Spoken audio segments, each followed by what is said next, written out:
Hey y'all, welcome to the country where it's just another day in paradise. Let's see what's going on. Hey y'all, welcome to the country. I'm Susan with Susan's Country Living, and today we're making sourdough bagels with einkorn flour. This is a wheat, but people normally who are gluten sensitive can tolerate einkorn wheat. It's never been hybridized. It's in its original form, so it would be considered an ancient grain, ancient wheat. And they say that it's lower glycemic, so those of us that are trying to watch that, this might help if you really like bread and pasta and things like that. I use Jovial. You can order this from several different places. You can order from the Jovial website. Thrive Market has it.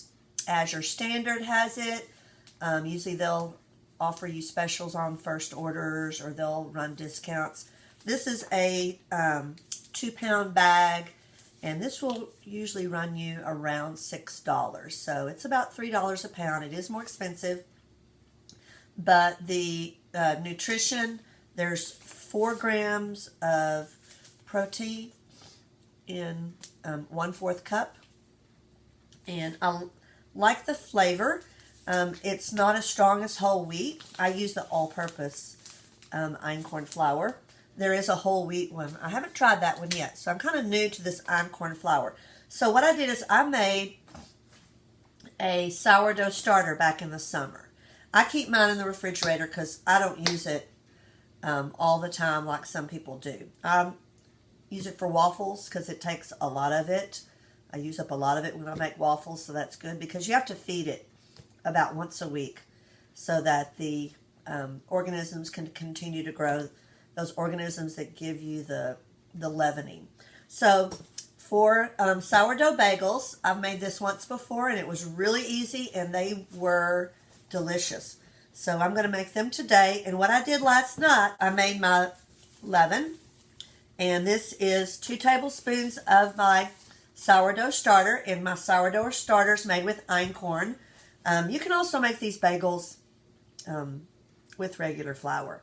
So it's 2 tablespoons of sourdough starter, 1/2 cup plus 1 tablespoon of warm water, about 100 degrees. You don't want it hotter because you don't want to kill your organisms. And then 1 cup of your einkorn flour. And I mixed that up last night and covered it with plastic wrap because you want it to sit 6 to 10 hours to rise and for those organisms to start working. So what I'm going to do is I have 3/4 cups of warm water, and the recipe calls for 2 teaspoons of maple syrup. I used maple syrup the first time I did this, and today I'm going to use our honey that we harvest here on our place. And so I've added 2 teaspoons of honey to my water, and I'm going to add that to my leaven and just stir that in. The leaven is kind of, it's not really a dough. I'll spill that on I'm just going to pour all that in. Yeah, I put my honey in with the water just so it would mix in really well. so we're just going to stir this up.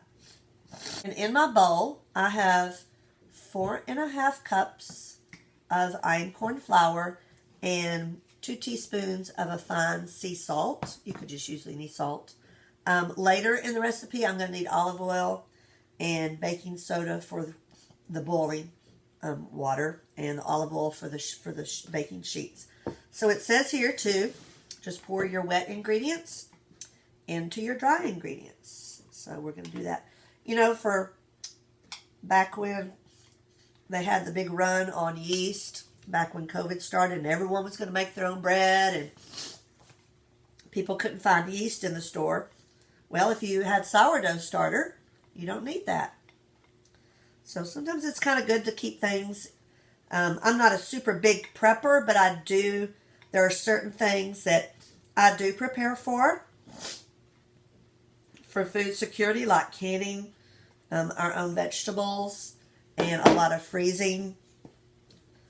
Always keeping things stocked so that I don't have to go out and buy when everyone else is. Cleaning supplies, bleach.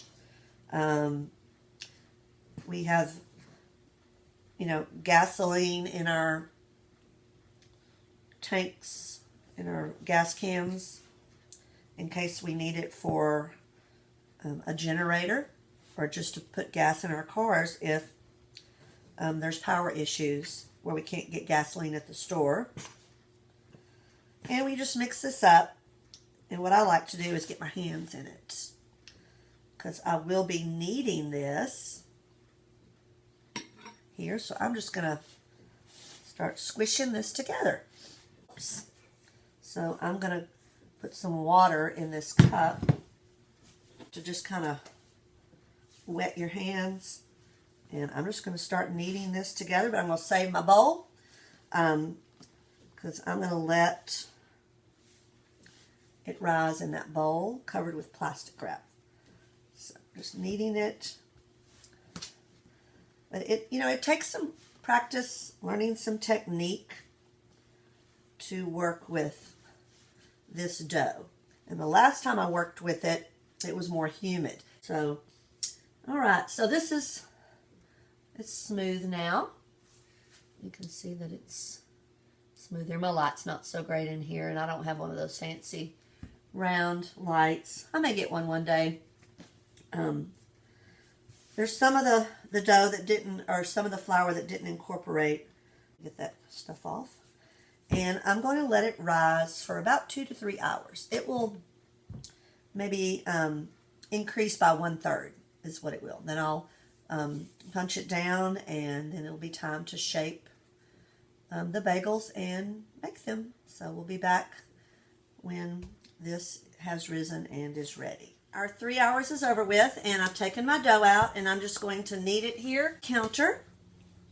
And I've prepared a oiled baking sheet. I've oiled the plastic wrap, and I'm going to use my scraper to cut into 10 pieces. So I'm going to start with cutting it in half, like that. And you can see the texture pretty good there. Sure and cut this one into 5. So let's see. And I have some measurements on my scraper here, and if I can get it to a 5-inch there, I can kind of mark it every inch here.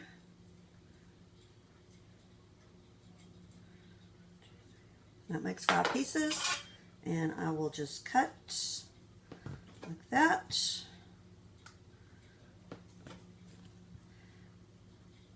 And, if you're making these to sell, you might want to weigh them. I'm not doing that, but on my video. I didn't know you could hear me, Susan. I'm sorry. I didn't mean for you to be able to hear me. Making a video. I apologize. So I'm going to put these under a plastic wrap and keep them under plastic wrap while I continue to cut. Now, some people do this different. Some people roll it into a ball and put their fingers and make a hole in the center. And these you do kind of like a rope, and you want to squeeze all the air out so you can take it and you can kind of see what I'm doing to get all the air out like that. And I'm going to just roll it about,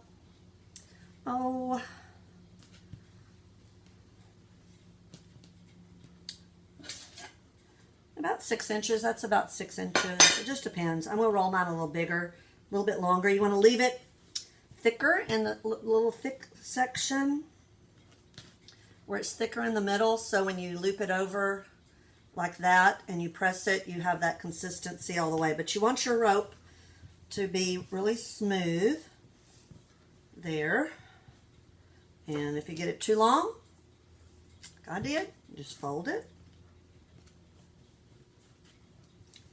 there and bring it back together. Give it a little knead to get it all back together there.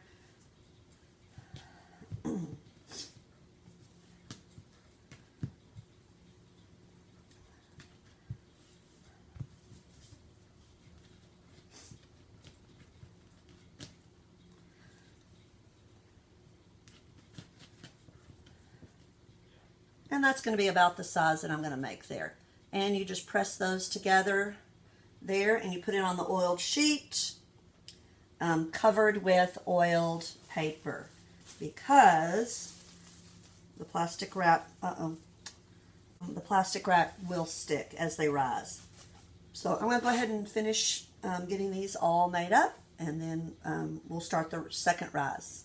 I have all these rolled out. I've got them covered with plastic wrap that's been oiled, and these are going to set, I'm probably going to let them set for 90 minutes because my house is cool today. We've got the air conditioning going. If it was a little warmer, it would be a little quicker. So they're going to puff up a little bit, and then we'll move on to the next step. Okay, so 90 minutes is up, and my bagels have puffed up some, and what I'm going to be doing here is putting them into some boiling water. I'm going to add a teaspoon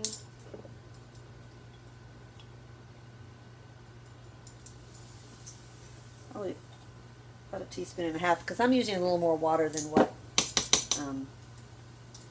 it says to use there. So I have my oven set on 500, and I have another one of these cookie sheets in there getting hot, and I have a piece of parchment paper ready to line that when I do take it out. Okay, so I'm going to set my bagels here. When you put the bagels in, they should float, and you want to just go for like 20 seconds on each side, and then take it out, and I have some racks here to drain it on. If you want a topping, I just have some topping here. I have the everything bagel mix that you can find at the store. I'm going to do 5 with topping, 5 without. So I've got it boiling, and you just want to keep it kind of at a low boil. And after you take it out and you can handle the bagel, but it's still a little bit wet, dip it in your topping. You could also do cinnamon sugar. I did one with herbs and the kosher salt. That was really good. It's great instead of, garlic bread with your pasta or whatever you might eat garlic bread with. You can use the bagels. Works great. So we're gonna try this and see if they're ready. If they don't float, then you want to take them off and let them rise 30 more minutes.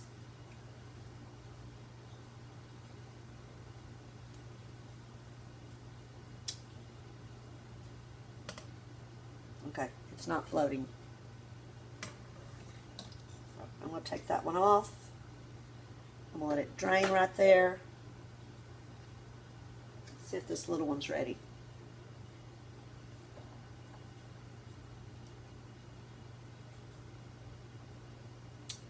So no, it's not floating. So I'm going to let these go and rise 30 more minutes. I'm going to let those cool off before I put them back over here. So I'm going to go ahead and cut my water off. Okay, so we're going to see if these are ready to start cooking. I have my oven on 500 again. I've got my water boiling.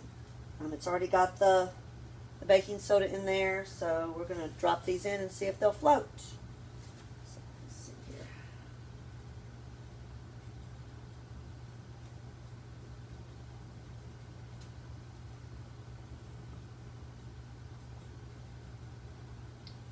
They're kind of floating a little bit. Not the way I'd like, but we're going to go ahead and, there we go.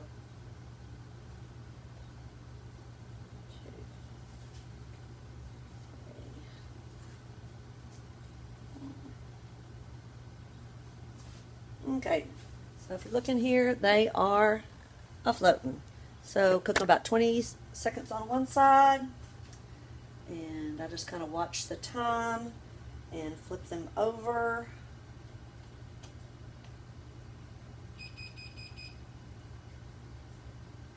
And go 25 seconds on the other time. Side here. I have a big wide pot, so I'm able to do about 4 at a time, which that kind of helps though. Okay, so alright, so I'm going to flip these back over and take them out, and these wire strainers are great.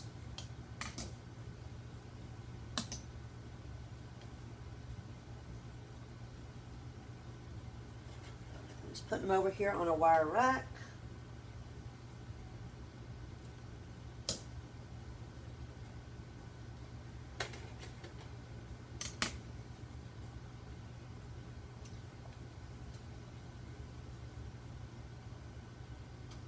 Okay, so I've got them here on this wire rack right here of the topping, and I just kind of have it on around the edge there. Let's see if I can hold it. I can hold it now. And you just dip it in there, and because they're wet, that topping will stick. And as so here I have my bagels.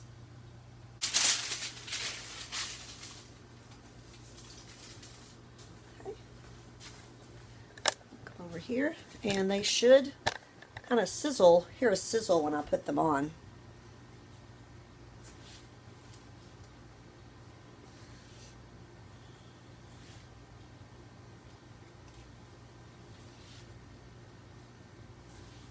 And these will go. They're heavy.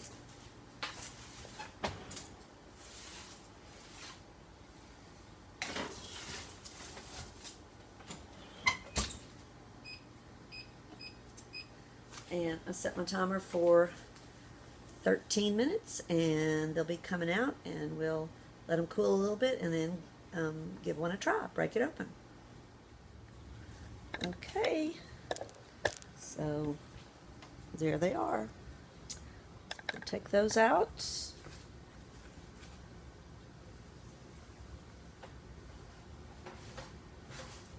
And you gotta be careful because they do slide around.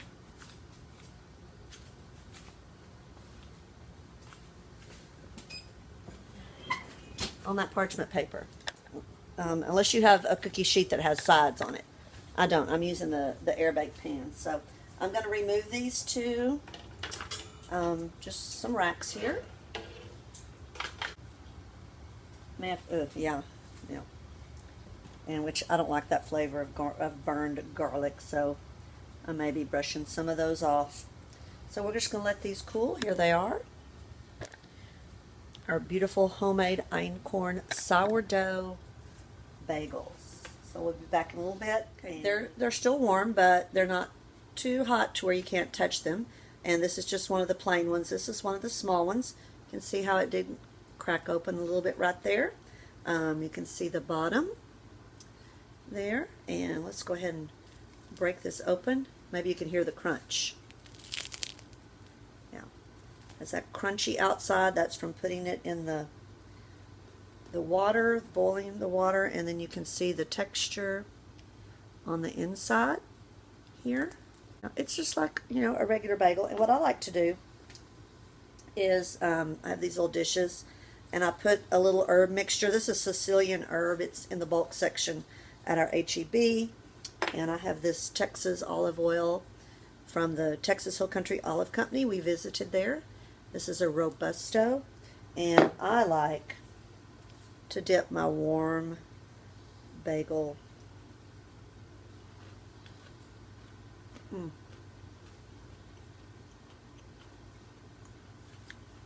It's so good. Bagels aren't just for breakfast. You can have them anytime. Let's see. Let's break this open. Look. Look at that. Isn't that beautiful? Nice rise. And look at that crispy, crunchy outside. So normally how I store these, if I'm going to eat them, like I want to the next couple of days, I'll just put them in a plastic bag sealed. But I also freeze them, and they freeze really well. Just put them in. You can put them in a freezer bag.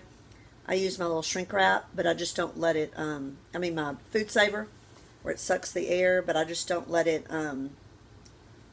take out all the air, so that it doesn't squash, collapse my bagel. You could go ahead and pre-slice them. I may do that this time, so that you can take them out, froze them, and they're ready to go. When you toast them in your toaster oven, it will thaw them out. So I'm going to go sit down and have my little treat. If you like what you see, hit that subscribe button. Give me a thumbs up. And I'm going to be learning more about this einkorn flour and things that I can make with it. So I've already tried waffles and pancakes. The biscuits. You don't use the sourdough with the biscuits, but you do with the waffles and pancakes. The bagels. I've tried the artisan bread. And so I'm thinking about next is pie crust, and using that for, for the holiday season especially. And I have some for cobblers that I use. So I hope you have a great rest of your day, and we'll be seeing you here again on Susan's Country Living. Bye, y'all.